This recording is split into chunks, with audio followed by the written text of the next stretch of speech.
నేను శ్రమచేత మిక్కిలి కృంగి ఉన్నాను, దినమెల్లా దుఃఖాక్రాంతుడనై సంచరించుచున్నాను. దినమెల్లా దుఃఖాక్రాంతుడనై సంచరించుచున్నాను అనే మాట. దేవునికి స్తోత్రం కలుగునుగాక. ఇందులో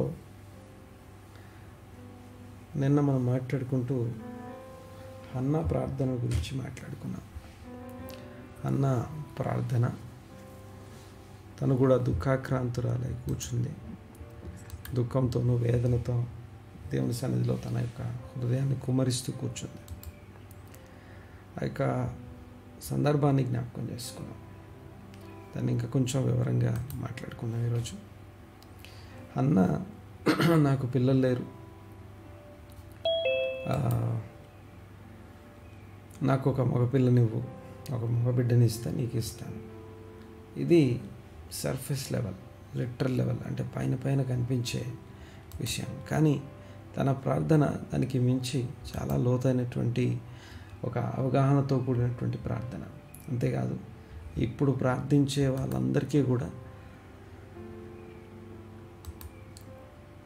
ప్రార్థనా పరులు అనబడే వాళ్ళందరికీ కూడా ఈ యొక్క హన్నా తల్లి అయి ఉంది. ప్రార్థనా పరులందరికీ కూడా తల్లి. అయితే ఒక్కసారి కొన్ని విషయాలు ఈ సమయంలో మీకు జ్ఞాపకం చేస్తాను. 99వ కీర్తన 6వ వచనం కూడా మాట్లాడుకున్నాను నిన్న. అక్కడ మోషే, అహరోను, సమూయేలు ముగ్గురిని కలిపి అక్కడ మాట్లాడుతున్నట్టు చూస్తాం. దేవుని యాజకులు, యెహోవా యాజకులలో మోషే, అహరోనులు ఉండిరి. మోషే, అహరోనులు ఉన్నారు. అయితే సమూయేలు వారిలో ఉండి ప్రార్థనా పరుడు. అనగా ఈ ముగ్గురిని ఒక చోట ఎలాగా మెన్షన్ చేయబడింది, అసలు ఎలా చెప్పబడుతూ ఉంది అంటే, ఒక్కసారి ఈరోజు నేను చెప్పే విషయాన్ని అర్థం చేసుకోవడానికి ప్రయత్నం చేద్దాం. మోషే, అహరోనులు యాజకులు, తర్వాత లేవి గోత్రానికి సంబంధించిన వారు, కహాతు వంశానికి సంబంధించినటువంటి వారు. అయితే ఇక్కడ కహాతు కుమారుడైన అమ్రాము పిల్లలు అహరోను, మోషే. అయితే అదే కహాతు కుమారుడైనటువంటి ఇస్హారు అని ఇంకొక ఆయన ఉన్నాడు. ఆయన కుమారుడు కొరహు. ఆ కొరహు యాక్చువల్గా కొరహు, మోషే, అహరోనులు వీళ్ళంతా కూడా ముగ్గురు కూడా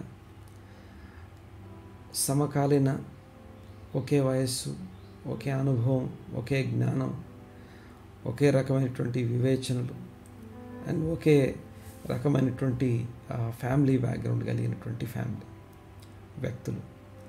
అయితే విషయం ఏంటంటే, అంటే అహరోను ప్రధాన యాజకుడిగా ఉండడానికి ఎంత అర్హత ఉందో,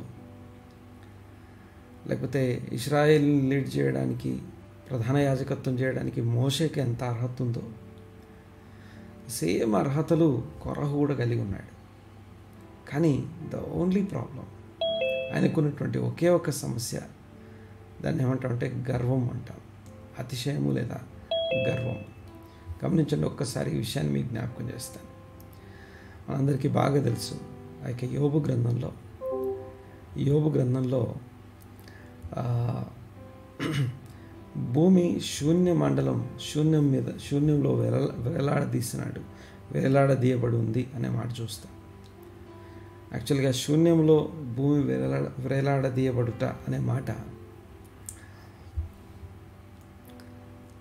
అంటే, శూన్యంలో భూమి వేలాడడం అంటే యాక్చువల్గా మనందరికీ శూన్యం అనగానే ఏదో సైంటిఫిక్ మైండ్, సైంటిఫిక్ ఆలోచనలోకి వెళ్ళిపోతాం. అంటే దేవుడు శూన్యంలో భూమిని వేలాడదీశాడని.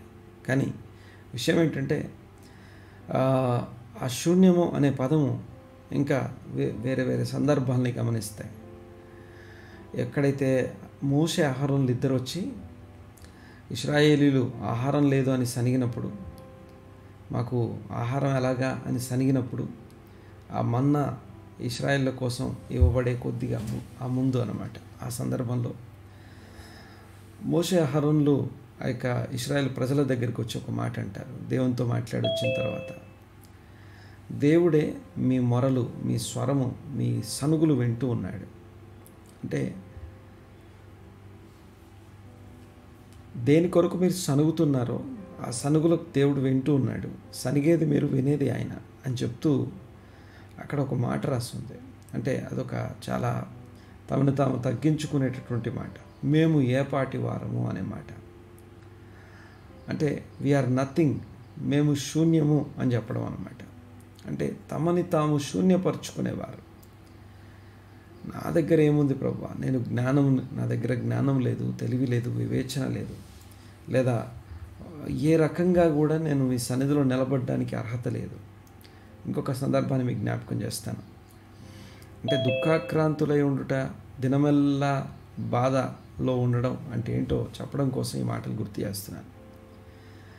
అదే అబ్రహాము సొదొమ గొమొర్రా అనే పట్టణాల కోసం ప్రార్థన చేసేటప్పుడు, రాజ్యాల కోసం ప్రార్థన చేసేటప్పుడు, మామూలుగా మనం ప్రార్థన చేసేటప్పుడు మనం బాగా ప్రేమించి మనం బాగా ఇష్టపడే వ్యక్తుల కోసం ప్రార్థన చేసేటప్పుడు మన ప్రార్థన ఎలా ఉంటుంది? మనము బాగా ప్రేమించేవాళ్ళు, అంటే మనం ఇష్టపడేవాళ్ళు, వాళ్ళు శ్రమలో ఉంటే వాళ్ళని విడిపించమని ఎలా యాచిస్తామో, ఎలా బ్రతిలాడుకుంటామో, దేవా ఒక్కసారి వాళ్ళకి కనికరించయ్యా, వారికి పక్షంగా వారిని జ్ఞాపకం చేసుకో అని చెప్పి దేవుని సన్నిధిలో ఎలా గోజాడుతూ యాచిస్తూ బ్రతిలాడుతామో, అదే ఒక మనకు ద్రోహము చేసిన వారు అయి ఉండొచ్చు, లేదా మన జడ్జిమెంట్ ప్రకారం పాపం చేసిన వారు ఎవరైనా వారి కోసం వారు సమస్యలో ఉండి వారిని విడిపించమని దేవుని సన్నిధిలో విజ్ఞాపన చేసేటప్పుడు ఎలా ప్రార్థన చేస్తాం? అంటే మనం జడ్జ్ చేస్తూ, ఇదిగో వారు పాపులు, వారు చాలా తప్పులు చేశారు, పాపం చేశారు, వాళ్ళు శ్రమ గుండా వెళ్తుంటే ఆ శ్రమలో ఉన్న వారి కోసం మనం ప్రార్థన చేసేటప్పుడు ఎలా చేస్తాం? కేవలం ఒక్కసారి కనికరించాను వదిలేస్తాం అంతే. కానీ అబ్రహాము సొదొమ గొమొర్రా పట్టణాల కోసం, అంటే ఆ యొక్క ప్రజల కోసం ఒక విషయం ఏంటంటే, ఆ పట్టణ ప్రజలు ఎలాంటి వారు అంటే, మామూలుగా దేవుడు తన ఉగ్రతని దేవుడు ఎవరిని నాశనం చేయడానికి ఇష్టపడ్డాడు. ఒక మాటలో చెప్పాలంటే, ఆయన కోపము నిమిషమాత్రం ఉంటుంది, ఆయన దయ ఆయుష్కాలం ఉంటుంది. ఆ కోపం తెచ్చుకోవడానికి నిదానించే దేవుడు, స్లో టు యాంగర్ అంట. ఉగ్రత కోపము తెచ్చుకోవడానికి చాలా స్లో వెయిట్ చేసేవాడు. వెయిట్ చేయడం అనేది దేవుని యొక్క ఆ యొక్క కృపా గుణాల్లో, గుణాతిశయాల్లో ఒక మహాగుణం అది. ఆయన స్లో టు యాంగర్ అనే గుణం కలిగిన వాడు. అలాంటి దేవుణ్ణి తన వారి యొక్క చర్యలు, వారి క్రియలు, వారి యొక్క పాప దుష్ట సంబంధమైన జీవితం ద్వారా వారికి ఇవ్వబడినటువంటి స్వేచ్ఛను దుర్వినియోగపరచడం ద్వారా దేవుని ఉగ్రతను భూమి మీదకి తమ జీవితాల్లోనికి తెచ్చుకునే అంత అర్హత కలిగిన వారు, అంత దుష్టత్వాన్ని, చెడుతనాన్ని జరిగిస్తున్నటువంటి వారు, గొప్ప దుష్టత్వం జరిగిస్తున్నటువంటి ఆ జనాంగం కోసం ఇప్పుడు అబ్రహాం ప్రార్థన చేసేటప్పుడు తనని తాను ఎందుకు తగ్గించుకుంటున్నాడు గమనించండి ఒకసారి. అబ్రహాం అంటాడు, నేను దుమ్ము వంటి వాడను, ధూళి వంటి వాడను, లేదా బూడిద వంటి వాడను మాట్లాడుతున్నాను, ఒక్కసారి నా మాట వినండి అని బ్రతిలాడుకుంటున్నాడు. అంటే ఆ స్థాయికి దిగజారి, లేకపోతే ఆ స్థాయి కిందికి దిగి, ఇదిగో నేను దుమ్ము, ధూళి, బూడిద, ఇదిగో ఒక పాపల కోసం, ఒక దుష్టత్వాన్ని జరిగించి దేవుని ఉగ్రత పాత్రమైనటువంటి ఆ యొక్క నాశనానికి జోగే పరిస్థితిలో ఉన్న వారి కోసం నిలబడి ప్రార్థన చేయాల్సి మనమైతే చేయము, లేదా అంత చేయాలని కూడా అనిపించదు. కానీ విశ్వాసి లేకపోతే ఆలోచించే విధానము దేవుని యొక్క, గమనించండి ఒకసారి, దేవుని స్థాయిలో ఆలోచిస్తారు. ప్రార్థన అంటే నేను దినమెల్లా దుఃఖాక్రాంతుడనై ఉన్నాను, నేను దినమెల్లా ప్రార్థన చేస్తున్నాను అని ఈ యొక్క 38వ కీర్తన దేని గురించి మాట్లాడుతుందో చెప్పడం కోసం ఈ సందర్భాన్ని గుర్తు చేస్తా ఉన్నాను. విషయం ఏంటంటే, తనని తాను శూన్యపరుచుకున్నటువంటి అబ్రహాం, తనని తాను శూన్యపరుచుకున్నటువంటి మోషే, అహరోనులు, అంటే తమని తాము శూన్యపరచుకోవడం, తగ్గించుకోవడం అని మనం అంటాం. బట్ బైబిల్ ప్రకారం మాట్లాడితే శూన్యపరచుకోవడం. ఇంకొక మాట చెప్పాలంటే, అలా శూన్యపరుచుకునే వారి ఆ శూన్యం మీద భూమి వేలాడుతుంది అనేది యోబు గ్రంథం యొక్క సారాంశం. యోబు గ్రంథంలో ఆ వచనం యొక్క సారాంశం పాయింట్ ఏంటంటే, శూన్య మండలం మీద దేవుని శూన్యంలో భూమి వేలాడుతుంది అంటే అర్థం ఏంటంటే, ఈ భూమి మీద తమని తాము తగ్గించుకొని మన కోసం గోజాడుతూ, విజ్ఞాపన చేస్తూ, బ్రతిలాడుతూ దేవుని సన్నిధిలో వేడుకునే వాళ్ళు ఎవరైతే ఉన్నారో వారి ప్రార్థనలను బట్టి వారి శూన్య జీవితాలు అనగా తమని తాము శూన్యపరుచుకున్న విషయాన్ని బట్టి ఈ భూమి వారి మీద వేలాడుతుందట. ఇంకొక ఉదాహరణ జ్ఞాపకం చేస్తాను ఇక్కడ. పదే పదే నేను జ్ఞాపకం చేసే ఉదాహరణ ఏంటంటే, ఒకవేళ నోవాహు గనక ఓడలోనికి వెళ్ళకుండా ఆగి, నేను ఓడలోనికి వెళ్ళను, వారితో పాటు నన్ను నశింపచేయి, లేదంటే భూమిని కాపాడు, లేకపోతే భూమి మీద ఉగ్రత కుమ్మరించుకొని ఒకవేళ నోవాహు ఆగి ఉంటే, లేకపోతే లోపలికి వెళ్లకుండా నిలబడి ఉంటే, లేదా విజ్ఞాపన చేస్తూ మోషే అన్నట్టుగా, ఇదిగో జీవగ్రంథంలో నుండి నా పేరు తొలగించు, అప్పటికి ఆ యొక్క ఇశ్రాయేలు ప్రజలు కూడా దేవుని ఉగ్రతాపాత్రమైన పరిస్థితులను అనగా ఉగ్రతను అనుభవించే స్థితిలోనే ఉన్నారు. అంటే మోషే, నువ్వు పక్కకు జరిగితే వీరిని నాశనం చేస్తాను, అనగా నా ఉగ్రత వారి మీద కుమ్మరిస్తాను, అగ్ని పైనుండి దిగి వచ్చి వారిని దహించేస్తుంది, ఒక్కరు కూడా మేల్కొండ చనిపోతారు. అలాంటి ఉగ్రతాపాత్రమైనటువంటి పరిస్థితులు ఏవైతే ఉన్నాయో చూడండి ఒకసారి. అలాంటి స్థితిలో ఉన్నటువంటి ఇశ్రాయేలు కోసం, సొదొమ గొమొర్రా కోసం అబ్రహాం నిలబడ్డం, తర్వాత ఇశ్రాయేలు బంగారు దూడ పాపం చేసినప్పుడు, తర్వాత ఆ యొక్క దేశమును వేగు చూసి వచ్చి అది అత్యంత చెడ్డ దేశం, ఐగుప్తు దేశమే పాలుతేనె ప్రపంచ దేశం, తిరిగి ఐగుప్తుకు వెళ్ళిపోదాం తిరుగుబాటు చేసినప్పుడు, అప్పుడు దేవుని ఉగ్రత రగులుకొని లేకపోతే వారిని నాశనం చేయడానికి సిద్ధంగా ఉన్న సందర్భంలో మధ్యలో వచ్చి నిలబడుతున్నారు. మోషే వచ్చి మధ్యలో నిలబడి, జీవగ్రంథంలో నుండి నా పేరు తొలగించు, లేదంటే వీరిని రక్షిస్తే రక్షించు, లేదంటే జీవగ్రంథంలో, అంటే తన రక్షణను కూడా త్యాగం చేసే అంత, అంటే తన స్థితిని కూడా తను దేవుని సన్నిధిలో పొందబోయే, అంటే అది దేవుని ఉద్దేశం, దేవుని చిత్తం, దేవునికి ఇష్టం. అది అలాంటి ప్రార్థనలు దేవునికి చాలా ఇష్టం. అనగా నాశనానికి జోగుతున్న వారితో పాటు నన్ను కూడా నాశనం చెయ్యి, రక్షించావా నన్ను రక్షించు, వారిని కూడా నా నీతిని బట్టి లేకపోతే నా భక్తిని బట్టి నన్ను పక్కకు పెట్టేసి వారిని శిక్షిస్తా అంటున్నావు కదా. అయితే నా రక్షణ ఏదైతే ఉందో దాన్ని కూడా నేను శూన్యపరుచుకుంటున్నాను. ఐఎమ్ నథింగ్, నేను ఏ పార్టీ వాడను, మేము ఏ పార్టీ వారమని ప్రార్థన చేస్తాం. చూడండి ఒకసారి, ఇక్కడ నా పాయింట్ ఏంటంటే, ఇలాంటి మోషే అహరోనుల తరానికి సంబంధించిన వాడు కొరాహులో ఉన్న ఒకే ఒక్క సమస్య అతిశయం, తనని తాను హెచ్చించుకునుట. నాకెందుకు ఇవ్వరు ఈ యొక్క నేనెందుకు అనర్హుణ్ణి, లేకపోతే నేనెందుకు ఈ యొక్క ప్రధాన యాజకత్వానికి అనర్హుణ్ణి అని చెప్పేసి తనకున్నటువంటి ఆ యొక్క ఏమంటామంటే గర్వము, అతిశయం, దీన్ని బట్టి మోషే అహరోనులకు విరోధంగా తిరుగుబాటు చేస్తూ ఉన్నాడు. తర్వాత మిగతా వాళ్ళని ఒపీనియన్స్ అనగా వారి అభిప్రాయాన్ని మార్చి దాదాపుగా 250 మందితో తిరుగుబాటు. విషయం ఏంటంటే, భూమి తమని తాము శూన్యపరుచుకునే వారి మీద వేలాడుతూ ఉంది. అంటే భూమి బ్రతుకుంది, భూమి స్థిరంగా ఉంది, భూమి సూర్యోదయము మరియు ఆ యొక్క తెల్లవారుజామున లేకపోతే తెల్లవారడము, చీకటి అవ్వడము, లేకపోతే ఒక దినం గడుస్తుంది మనకంటే, మన కోసం తమని తాము శూన్యపరుచుకొని ప్రార్థన చేసే నీతిమంతుల ప్రార్థన మీద ఈ భూమి యొక్క ఉనికి అనగా భూమి యొక్క కొనసాగింపు ఆధారపడి ఉంది అని అర్థం. అయితే విషయం ఏంటంటే, ఇప్పుడు అలాంటి కొరాహు తరంలో, కొరాహు యొక్క వంశావల్లో, కొరాహు యొక్క తిరుగుబాటును బట్టి, అంటే తమని తాము శూన్యపరుచుకున్న వారి మీదనేమో భూమి వేలాడుతుంది. అదే తనని తాను హెచ్చించుకున్నటువంటి కొరాహు లాంటి వారిని బట్టేమో వాళ్ళ పరిస్థితి ఎక్కడ, వాళ్ళు ఎక్కడ ఉంటారు అంటే భూమి నెరవిడిచి ప్రాణంతోనే వారిని మింగుతుంది. మరొకసారి రిపీట్ చేస్తాను, చూడండి ఒకసారి. తమని తాము తగ్గించుకునేవారు, మేమేపాటి వారు అని తగ్గించుకునేవారు, ధూళి వంటి వాడను, తుమ్ము వంటి వాడను, బూడిద వంటి వాడను తగ్గించుకునేవారు ఎవరైతే ఉన్నారో, తగ్గించుకొని మిగిలిన భూమి కొరకు అడ్డంగా నిలబడేవారు. మిగిలిన భూమి నాశనం అయిపోకుండా దేవుడు సృష్టించినటువంటి ఆ యొక్క సృష్టి నాశనానికి మధ్యలో నిలబడేవారు ఎవరైతే ఉన్నారో వారిని బట్టి దేవుని గుణాతిశయాల్ని దేవునికి జ్ఞాపకం చేసేవారు అన్నమాట. ఇదిగో నువ్వు స్లో టు యాంగర్, నీ ఉగ్రత కోపము తొందరగా తెచ్చుకునేవాడివి కాదు కదా, నీ కృప చొప్పున, నీ కృప గుణాతిశయాల చొప్పున ఒక్కసారి జ్ఞాపకం చేసుకొని పదే పదే జ్ఞాపకం చేసుకుంటూ దేవుని సన్నిధిలో గోజాడుతూ యాచిస్తూ ఆ యొక్క ప్రార్థన చేసేవారు ఎవరైతే ఉన్నారో వారి మీద భూమి వేలాడుతూ ఉంటే, తమని తాము హెచ్చించుకొని ఇదిగో మాకు అది లేదు, మాకు ఇది లేదు, మాకు ఆ స్థానం ఎందుకు ఇవ్వలేదు అనే వారు భూమి నెరవిడిచి మృంగే స్థితిలో ఉంటారు.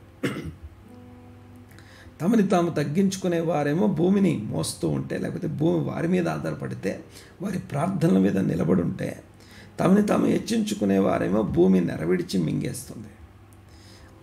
దీన్ని అర్థం చేసుకోగలగాలి. అయితే ఆ తిరుగుబాటులో అనగా కోరాహు నాశనం, కోరాహుతో పాటు ఎవరెవరైతే తిరుగుబాటు చేశారో, యాక్చువల్గా కోరాహు రూబేను గోత్రానికి సంబంధించిన దాతాను, అభిరాము, ఓను అనే ముగ్గురిని ప్రేరేపించాడు. దాతాను, అభిరాము, ఓను అనే ముగ్గురిని ప్రేరేపిస్తే తర్వాత ఈ యొక్క నాశనం అయిపోయేటప్పుడు, అనగా ఇక భూమి నెరవేర్చి తమను తాము హెచ్చించుకొని తిరుగుబాటు చేసిన వీరిని మింగేయాలి కదా. ఆ మింగివేసేటప్పుడు కోరాహు గుడారము, కోరాహు సంబంధించిన కుటుంబము, కోరాహు సంబంధించిన అనగా వీళ్ళందరికీ సంబంధించిన వారి స్వాస్థ్యము సమస్తము మృంగివేయబడాలి.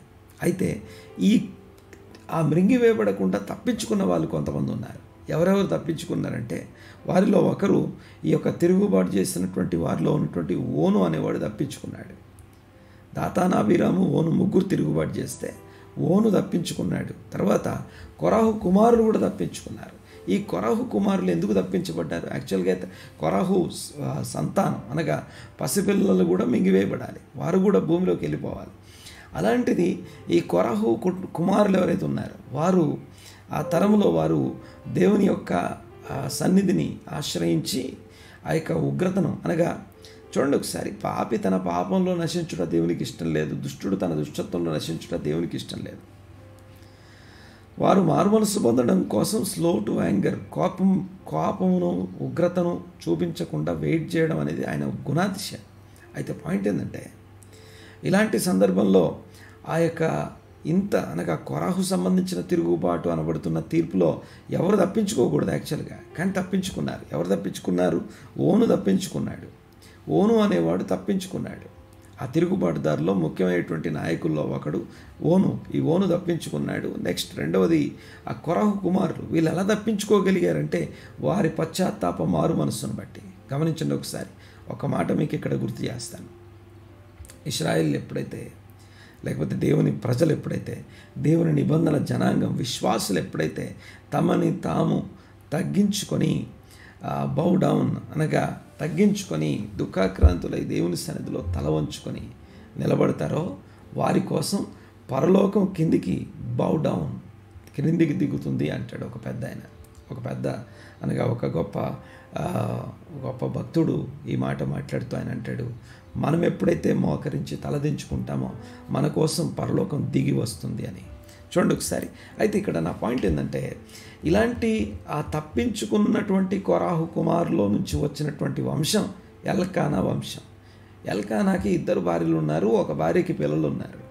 అయితే రెండో భార్యకి అనగా ఈ యొక్క ఎల్కానా ప్రేమిస్తున్నటువంటి ఆ యొక్క హన్నాకి దేవుడు పిల్లలు లేకుండా చేశారని రాస్తుంది. ఎందుకు దేవుడు పిల్లలు లేకుండా చేశాడంటే హన్నా మీద నమ్మకం, హన్నా మీద దేవునికి ఉన్న ఆశ. గమనించండి, మనకి ఏదైనా ఇవ్వకపోతే, ఏదైనా మనం అనుకున్నది జరగకపోతే దాని ఉద్దేశము ఇంకా కొంచెం ఆత్మీయంగా, ఇంకా కొంచెం దేవునికి అలానే ఈ ప్రత్యక్షతలు భూమి మీదకి పొందుకొని 10 మందికి చెప్పగలిగే వారు మాత్రమే శ్రమలు అనుభవిస్తారు. నీతిమంతునికి ఆపదలు అనేకములు ఉంటాయి, అయితే యెహోవా వాటన్నిటిలో అత్యధికమైన విజయం అనుగ్రహిస్తాడు. అయితే ఇప్పుడు హన్నా ప్రార్థన చేస్తుంది అంటే యెహోవా అనంత జ్ఞాని అంటది ఆమె ప్రార్థన చేసేటప్పుడు. అనగా పిల్లవాడు పుట్టిన తర్వాత ప్రార్థన చేసేటప్పుడు తను ఉపయోగించే పదం అది, యెహోవా అనంత జ్ఞాని. గమనించండి ఒకసారి, దేవుని సన్నిధిలో తనని తాను కుమ్మరించుకొని ప్రార్థన చేస్తూ ఉంది. గమనించండి, ఆ ప్రార్థన ఎలాంటి ప్రార్థన అంటే ఆ కోరాహు వంశంలో అనగా తమను తాము హెచ్చించుకునే వంశంలో పుట్టి ప్రధాన యాజకత్వాన్ని లేకపోతే యాజకత్వాన్ని దూరం చేసుకున్న కుటుంబంలో నుంచి వచ్చిన మాకు ఒక్క కుమారుణ్ణి ఇవ్వయ్యా అని ప్రార్థన చేస్తుంది. ఒక్క కుమారుణ్ణి ఇవ్వు అని ప్రార్థన చేస్తుంది. ఏదేమైనా చూడండి ఒకసారి, కోరాహు కుమారులు అని పిలువబడ్డారు తప్ప వాళ్ళ పేర్లేంటో మనకు తెలియదు. కోరాహు కుమారులు అని పిలువబడ్డారు తప్ప వాళ్ళ పేర్లేంటో మనకు ఒక్కరిది కూడా అంటే డీటెయిల్స్ చెప్పేటప్పుడు వీరు కోరాహీయులు, కోరాహు కుమారులు. అంతెందుకు, మనం యెహోషాపాతు యుద్ధం గురించి ఆలోచించేటప్పుడు ఎప్పుడైతే ప్రవచనం వచ్చిందో, ప్రవచనం రాగానే ఎలుగెత్తి గొప్ప శబ్దంతో పెద్దగా కేకలు వేస్తూ స్తుతి ఆరాధన చేసింది ఎవరంటే కోరాహీయులు అని రాసి ఉంటుంది. అంటే కొరాహు సంతానం వారు లేవీయులైన కహాతు వంశానికి సంబంధించిన కొరాహు సంతానమైనటువంటి వారు ఆరాధన చేశారు. అంటే ఇశ్రాయేలు యొక్క రక్షణ కోసం, అనగా గొప్ప సైన్యం యూదా దేశం మీదకి వచ్చినప్పుడు యెహోషాపాతు ప్రార్థన చేసినప్పుడు ఇక్కడ ఉన్నటువంటి ప్రజలందరూ ఉపవాసం ఉండి ప్రార్థన చేస్తుంటే యెహజీయేలైన ఒక ప్రవక్త ప్రవచించినప్పుడు ఇప్పుడు ఎవరు మాట్లాడాలి? సో ఎప్పుడైతే ప్రవచనం వచ్చిందో, ప్రవచనం వచ్చేదాకానేమో వెయిట్ చేశారు. ప్రవచనం వచ్చిన తర్వాత ఆరాధన చేసింది ఎవరంటే కొరాహీలే. అయితే నా పాయింట్ ఏంటంటే, ఇలాంటి కొరాహు వంశంలో కొరాహు సంతానం నుంచి వచ్చినటువంటి వారు ఎల్కానా, ఆ ఎల్కానా భార్య, గమనించాలి ఒకసారి ఈ మాట. ఒక స్త్రీ ఒక కుటుంబంలోకి ఇవ్వబడిందంటే ఆ స్త్రీ ఆ కుటుంబ వంశావళికి తనను తాను అంటుకట్టుకుంటుంది. ఆ కుటుంబ వంశావళి బాధ్యత. అందుకని రెబ్కాని దీవించేటప్పుడు వంశాభివృద్ధి అనే పదం పలికి దీవిస్తారు. వంశాభివృద్ధి అనగా అబ్రహాము యొక్క, ఇస్సాకు యొక్క వంశాభివృద్ధిని కొనసాగించడానికి ఒక గర్భాన్ని తన శరీరంలో కలిగి ఆ కుటుంబంలోకి ప్రవేశిస్తూ ఉంది. అయితే ఇప్పుడు ఎల్కానా భార్య అనేటువంటి హన్నా దాన్ని అడాప్ట్ చేసుకొని, దాన్ని అర్థం చేసుకొని తన పర్పస్ని, దేవుని చిత్త ప్రకారం దేవుడు నాకు ఈ శరీరం ఎందుకు ఇచ్చాడు, ఈ ఆరోగ్యం ఎందుకు ఇచ్చాడు, ఈ తరంలో ఎందుకు పెట్టాడు, ఈ తరంలో ఈ ప్రజల మధ్య, ఈ లోకంలో, ఈ స్థలంలో, ఈ కుటుంబంలో, లేకపోతే ఈ దేశంలో, లేకపోతే ఈ ప్రాంతంలో, ఈ యొక్క పట్టణంలో, ఈ యొక్క సమాజంలో నన్నెందుకు పెట్టాడు. తనని తాను ఏమంటామంటే దానికి తన ఐడెంటిటీని తను వెతుక్కోవడం అంటాను దీన్నే. గమనించండి ఒకసారి.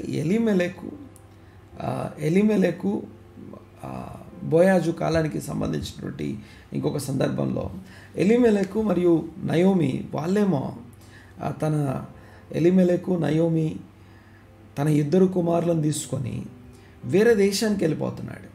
సో గోయింగ్ అవుట్ అనగా వేరే దేశానికి వెళ్ళిపోతున్న ఎలిమెలెకు వాళ్ళ సీకింగ్, వాళ్ళ యొక్క దృష్టి వేరే చోటు ఉంది.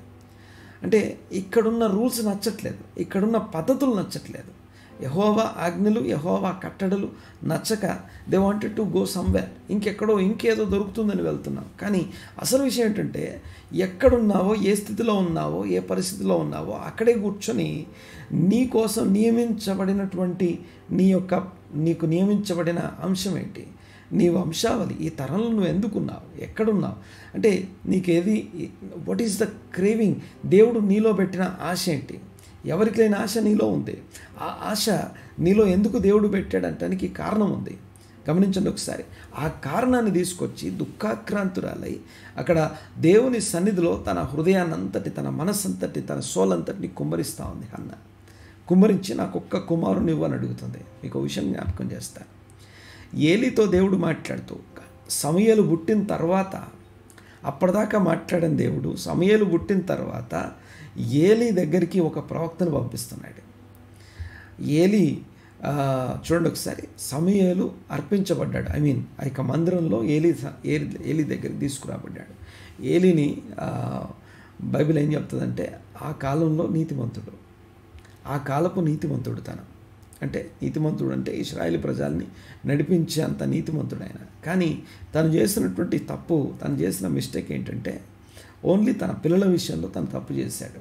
అయితే నా పాయింట్ ఏంటంటే, గమనించండి, ఈ ఏలీ దగ్గరికి ఒక ప్రవక్తను పంపించి దేవుడు మాట్లాడుతున్నాడు. ఇది సమూయేలు గ్రంథం 2 అధ్యాయంలో మనం చూస్తాం.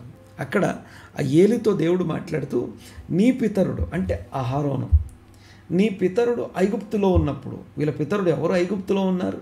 అహరోను ఐగుప్తులో ఉన్నాడు. ఐగుప్తులో ఉన్నవాడు అహరోనే. అహరోను తండ్రి అయిన అమ్రాము ఐగుప్తులో ఉన్నాడు. లేవి గోత్రం వారు ఇశ్రాయేల్ ఐగుప్తులో ఉన్నప్పుడు వారిని ఇంకా స్పిరిచువల్గా లీడ్ చేస్తున్నారు.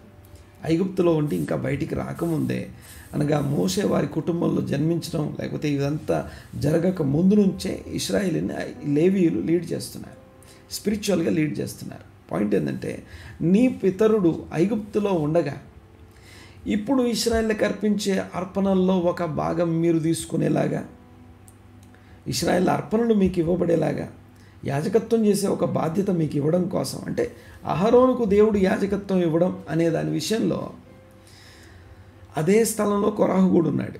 కొరాహును కాదని అహరోనుకి ఇచ్చినందుకు అప్పుడు నేను ఇవ్వడం దేవుడు చాలా దేవుడు ఉద్దేశించాడట. ఇప్పుడు ఆ ఆలోచన దేవుని దృష్టికి ఒక పదం వాడబడుతుంది అక్కడ. ఏం పదం అంటే ఏమంటారంటే, అది ఇప్పుడు చేసినందుకు నేను పశ్చాత్తాపడుతున్నాను, అది నాకు ఇప్పుడు అనుకూలంగా లేదు, ప్రతికూలమైందట. అంటే అంటే అహరోనును ప్రధాన యాజకునిగా అప్పుడు చేశాను. తమని తాము తగ్గించుకొని ఏ పాటి వారం అనే స్థితిలో ఉన్నటువంటి అహరోనును ఇదిగో ప్రధాన యాజకునిగా చేయాలని ఐగుప్తులో ఉండగానే దేవుడు నిర్ణయించుకున్నాడట. అయితే ఐగుప్తు నుంచి బయటకు వచ్చిన తర్వాత అరణ్యంలో ఆ యొక్క ప్రధాన యాజకత్వ ప్రతిష్ట మనం చూస్తాం. అంటే ఇక్కడ ప్రతిష్ట జరగక ముందే ఐగుప్తులో ఉండగానే అహరోను దేవుడు సెలెక్ట్ చేసుకున్నాడు. అయితే విషయం ఏంటంటే, అంటే అంత ఆత్మీయ జీవితం వారు కలిగి ఉన్నారు, అంత తగ్గింపు కలిగి ఉన్నారు. తర్వాత అప్పుడు రిజెక్ట్ చేయబడిన వాడు కొరాహు. గమనించండి ఒకసారి. ఇప్పుడు ఏలీ అంటాడు, ఏలీ దగ్గరికి పంపబడిన ఆ యొక్క ప్రవక్త ప్రవచనం ఏంటంటే, ఇదిగో ఏలీని దేవుడు 2 సార్లు వార్న్ చేశాడు. ఒకటి ప్రవక్త ద్వారా ప్రవచనం చెప్పడం ద్వారా వార్న్ చేయడం, రెండవది సమూయేలుతో డైరెక్ట్గా మాట్లాడడం ద్వారా వార్న్ చేయడం. గమనించండి ఒకసారి. ఏలీతో వార్న్ చేసేటప్పుడు, హెచ్చరించేటప్పుడు అప్పుడు ఇచ్చినటువంటి యొక్క ప్రధాన యాజకత్వం అప్పుడు ఇచ్చినందుకు దేవునికి ఆ ఆలోచన ఇప్పుడు ప్రతికూలమైపోయింది. ఆయన ఇష్టపడట్లేదు ఇప్పుడు ఇది చేయడం. గమనించండి ఒకసారి. అది దేవుడు ఇప్పుడు ఇష్టపడట్లేదు. అయితే పాయింట్ ఏంటంటే, అది నీ దగ్గర నుంచి తీసుకొని నీ సమీపస్తునికి ఒకనికి ఇస్తాడు అని చదువుతాం. ఆలోచించండి ఒకసారి. అంటే సమూయేలు గురించి దేవుడు అంటే అలాంటి సమూయేలు నాకు కావాలి అని హన్నా ప్రార్థన చేస్తూ ఉంది. అలాంటి ఒక సమూయేలు, అలాంటి ఒక బిడ్డను నాకు ఇవ్వు అని ప్రార్థన చేస్తూ ఉంది. అంటే ఎప్పుడో కొన్ని తరాల క్రింద, కొన్ని వందల సంవత్సరాల క్రింద జరిగినటువంటి ఒక ఏర్పాటును మార్చగలిగినంత ప్రార్థన. ఆ ప్రార్థన ఏ ప్రార్థన అంటే, యాకోబు పత్రికలో మాట్లాడుతూ, మీరు ప్రార్థన చేస్తున్నారు కానీ మీరు పొందుకోవట్లేదు, మీరు ఎన్ని అడిగినా ఏం అడిగినా మీరు పొందుకోవట్లేదు. ఎందుకంటే 2 కారణాలు చెప్పబడ్డాయి. ఒకటి, మీలో యుద్ధాలు, కక్షలు ఉన్నాయి, మీలో పోరాటాలు ఉన్నాయి, ఒకరితో ఒకరికి కక్షలు, ఇవన్నీ ఉన్నంతసేపు మీ ప్రార్థనలు దేవునికి వినపడవు. ప్రార్థన చేసేటప్పుడు మార్కు సువార్త 11:25లో నీకు ఎవరి మీద ద్వేషం ఉన్నా క్షమించేసి ప్రార్థనకు వెళ్తే తప్ప నీ ప్రార్థన వినపడదు. మీరు ప్రభువా మా రుణస్తులను మేము క్షమించిన ప్రకారం మా రుణములు మీరు క్షమించి మా ప్రార్థన ఆలకించండి అని వెళ్ళాలి. నిలబడి ప్రార్థన చేస్తున్న ప్రతిసారి నీకు ఎవరి మీద కోపం ఉందో వాళ్ళందరినీ క్షమించి దేవుని సన్నిధికి వెళ్ళాలి. అప్పటిదాకా నీ ప్రార్థన వినపడదు. అంటే ప్రార్థన వినపడకపోవడానికి కారణం నెంబర్ 1, మీలో యుద్ధాలు, కక్షలు ఉన్నాయి. యాకోబు పత్రిక 4వ అధ్యాయం మాట్లాడుతున్నాం. అయితే రెండోది ఏంటంటే, మీరు మీ దురాశలను బట్టి, మీ స్వకీయ దురాశలను బట్టి మీరు అడుగుచున్నారు. మీ యొక్క స్వలాభం కోసం, మీ ప్రలోభాలు, వ్యామోహాల కోసం అడుగుతున్నారు, కాబట్టి పొందుకోవట్లేదు. అన్నా ప్రార్థనకి జవాబు ఎందుకు వచ్చింది అని కనుక మనం అడిగితే, యెహోషాపాతుకు ప్రార్థనకి జవాబు ఎందుకు వచ్చింది? జవాబు పొందిన ప్రతి ప్రార్థనని స్టడీ చేయండి ఒకసారి. ప్రేయర్ సైన్స్ అని చెప్పేసి మన ఛానల్లో దాదాపుగా ఒక 50 మెసేజెస్ ఉంటాయి, దాదాపు 50 వర్తమానాలు ఉంటాయి. సో ప్రేయర్కి సంబంధించిన ప్రార్థనని ఎలా అర్థం చేసుకోవాలి గమనించండి ఒకసారి. అంటే తమని తాము తగ్గించుకొని ఆ యొక్క దుఃఖాక్రాంతుల దినమెల్లా నేను కృంగి ఉన్నాను అనే ఈ కీర్తన, ఈ మాట మనకేం నేర్పిస్తుందంటే, మనం ఎందుకు కృంగి ఉండాలి? మనకు లేని దురాశలను బట్టి కాదు, లేకపోతే మనము పొందుకోలేని వాటి కోసం కాదు మనం దుఃఖాక్రాంతులు అవ్వాల్సింది. గమనించండి ఒకసారి. రెండవది, దినమెల్లా దుఃఖాక్రాంతుడినై ఉన్నాను, సంచరిస్తూ ఉన్నాను, నేను చాలా వేదన అనుభవిస్తున్నాను. ఈ వేదన దేనికి? నాకున్నటువంటి కక్ష తీరకపోయినందుకు, నా కక్ష చల్లారనందుకు, ఇదిగో నా శత్రువుల యొక్క వారు నాశనం అయిపోవడాన్ని నేను చూడనందుకు, ఆ వార్త విననందుకు, అందుక మన ఏడుపు. ఆ ఏడుపు కాదు కానీ హన్నా ప్రార్థనకి కారణం ఉంది. ఇంకోటి తెలుసా? హన్నాకి తన యొక్క కో-సిస్టర్, లేకపోతే తన యొక్క దాన్ని ఏమంటామంటే ఎల్కానా యొక్క మొదటి భార్య, ఆ మొదటి భార్య యొక్క తన మీద పగతోనో ద్వేషంతోనో ప్రార్థన చేయట్లేదు.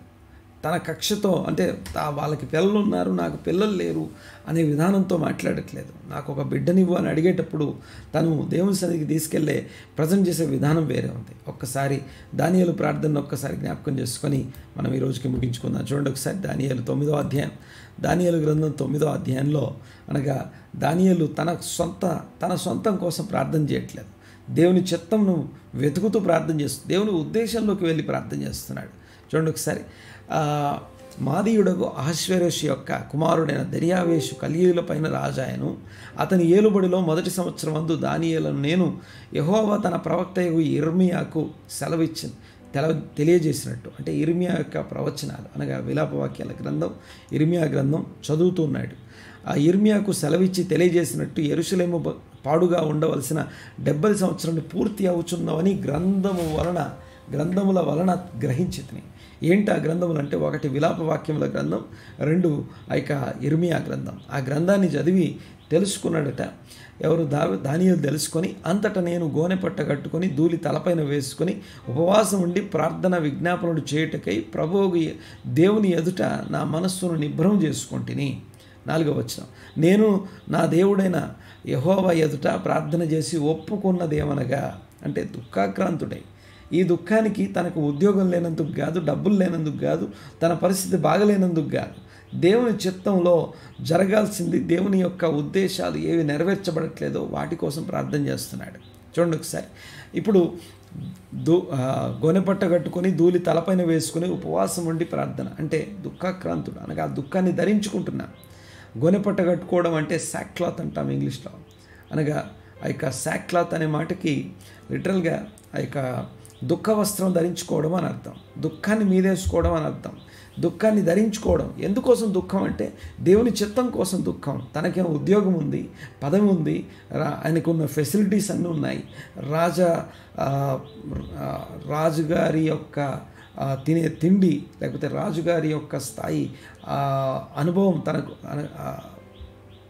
ఆ పరిస్థితులు అనుభవించగలిగిన పరిస్థితి తను అనుభవిస్తూ ఉన్నప్పటికీ వాటన్నిటినీ వదిలిపెట్టి, నెహెమ్యా ప్రార్థనని గమనించండి, దానియేలు ప్రార్థన కంటిన్యూ చేస్తాను. ఒకసారి చూడండి. ఒకసారి, నేను నా దేవుడని యెహోవా ఎదుట ప్రార్థన చేసి ఒప్పుకున్నదేమనగా, ప్రభువా మహాత్యం కలిగిన భీకరుడవైగు దేవా, నీ ఆజ్ఞలను అనుసరించి నడుచువారి ఎడల నీ నిబంధనను నీ కృపను జ్ఞాపకం చేయువాడా.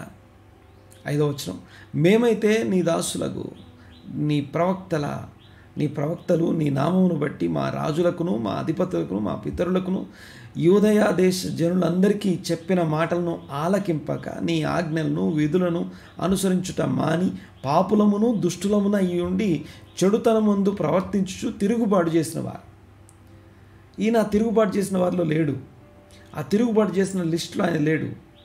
నాశనమైన సందర్భంలో ఒక రెమనెంట్, శేషముగా, బందీగా పట్టుకురాబడినవాడు.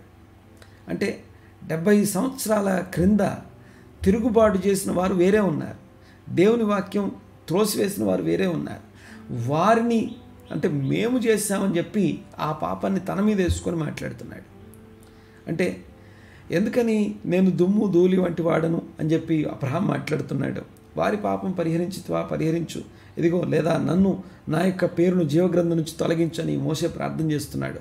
ఆ ప్రార్థన, అలాంటి ప్రార్థన దానియేలు ప్రార్థన, లేకపోతే హన్నా లాంటి ప్రార్థన ఇక్కడ చూస్తున్నా. చూడండి ఒకసారి, నీవైతే నీతిమంతుడవు, దేవుడు అన్యాయం చేశాడు అనట్లేదు, దేవా నువ్వు తెలియక చేసావు, నువ్వు దాన్ని సరి చేసుకో అని చెప్పి దేవుణ్ణి అనట్లేదు. నువ్వు నీతిమంతుడవు, మేమైతే సిగ్గు చేత ముఖ వికారం పొందిన వారం. యాక్చువల్గా ఆ తరం వాళ్ళు ఇక్కడ లేరు, ఆ తరం వాళ్ళు గతించిపోయారు. కానీ తన పితరుల పాపాన్ని తను ఒప్పుకుంటున్నాడు, తన పితరుల పాపాన్ని తన మీద వేసుకొని తను ఒప్పుకుంటున్నాడు. అయ్యో వారు చేసిన పాపాన్ని బట్టి ఒక్కసారి జ్ఞాపకం చేసుకొని దేవుని సన్నిధిలో వేడుకుంటున్నాడు. ప్రభువా నీవే నీతిమంతుడవు, మేమైతే సిగ్గు చేత ముఖ వికారం పొందిన వారం, మేము నీ మీద తిరుగుబాటు చేసినవి, దానిని బట్టి నీవు సకల దేశములకు మమ్మను తరిమితివి. యెరూషలేములోను యూదయ దేశంలోనూ నివసించుచు స్వదేశులుగా ఉన్నట్టు పరదేశవాసులుగా ఉన్నట్టు ఇశ్రాయేలులందరికీ మాకును ఈ దినమున సిగ్గే తగి ఉన్నది. ప్రభువా నీకు విరోధంగా పాపం చేసినందున మాకును మా రాజులకును మా అధిపతులకును మా పితరుల ముఖమును చిన్నబోనట్లు సిగ్గే తగి ఉన్నది. మేము మా దేవుడైన యెహోవాకు విరోధముగా తిరుగుబాటు చేసితిమి. అయితే ఆయన కృపా క్షమాపణలు గల దేవుడై ఉన్నాడు.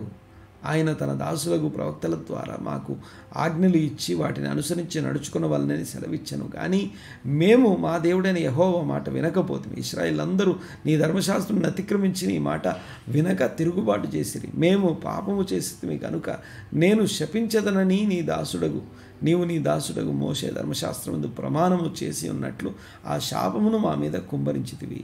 యెరూషలేములో జరిగిన కీడు మరి ఏ దేశంలో జరగలేదు. ఆయన మా మీదికిని మాకు ఏలికలుగా ఉండి మా న్యాయాధిపతుల మీదికిని ఇంత గొప్ప కీడు రప్పించి తాను చెప్పిన మాటలు నెరవేర్చను. మోషే ధర్మశాస్త్రమందు రాసిన కీడంతయు మాకు సంభవించినను మేము మా చెడు నడవడి మానకపోతిమి. నీ సత్యమును అనుసరించి బుద్ధి తెచ్చుకున్నట్లు మా దేవుడైన యెహోవాను సమాధానపరచుకొనకపోతిమి. మేము మా దేవుడైన యెహోవా మాట వినలేదు గనుక ఆయన తన సమస్త కార్యముల విషయమై న్యాయస్థుడై ఉండి సమయము కనిపెట్టి ఈ కీడు మా మీదికి రాజేశాను. ప్రభువా మా దేవా, నీవు నీ బాహుబలం వలన నీ జనమును ఐగుప్తులో నుండి రప్పించటం వలన ఇప్పటి వరకు నీ నామమునకు ఘనత తెచ్చుకొంటివి. మేమైతే పాపం చేసి చెడు నడతలు నడిచిన వారము. ప్రభువా, మా పాపమును బట్టి మా పితరుల దోషమును బట్టి యెరూషలేము నీ జనుల చుట్టూనున్న సకల ప్రజల ఎదుటను నిందాస్పదమైనది. యెరూషలేము నీకు ప్రతిష్ఠితమైన పర్వతము. ఆ పట్టణం మీదికి వచ్చిన నీ కోపమును రౌద్రమును తొలగనిమ్మని నీ నీతి కార్యములను బట్టి నీ నీతి కార్యములన్నిటిని బట్టి విజ్ఞాపన చేసుకొనుచున్నాను. ఇప్పుడైతే మా దేవా, దీనిని బట్టి నీ దాసుడు చేయు ప్రార్థనలను విజ్ఞాపనలు ఆలకించి ప్రభువు చిత్తానుసారంగా శిథిలమైపోయిన నీ పరిశుద్ధ స్థలం మీదికి నీ ముఖ ప్రకాశము రానిమ్ము. నీ గొప్ప కనికరములను బట్టియే మేము నిన్ను ప్రార్థించున్నాము. కానీ మా స్వనీతి కార్యములను బట్టి నీ సన్నిధిని నిలబడి ప్రార్థించట్లేదు. దేవా చెవియొగ్గి, మా దేవా చెవియొగ్గి ఆలకించుము. నీ కనులు తెరిచి నీ పేరు పెట్టబడిన ఈ పట్టణం మీదికి వచ్చిన నాశనమును, నీ పేరు పెట్టబడిన ఈ పట్టణం మీదను దృష్టించి చూడుము. ప్రభువా ఆలకించుము, ప్రభువా క్షమించుము, ప్రభువా ఆలస్యము చేయక చెవియొగ్గి నా మనవి చిత్తగించుము. నా దేవా, ఈ పట్టణమును, ఈ దేశమును, ఈ జనమును నీ పేరు పెట్టబడినవే. నీ ఘనతను బట్టియే నా ప్రార్థన వినుమని వేడుకుంటుని. ఇంకా పలుకుచూ ప్రార్థన చేయొచ్చు.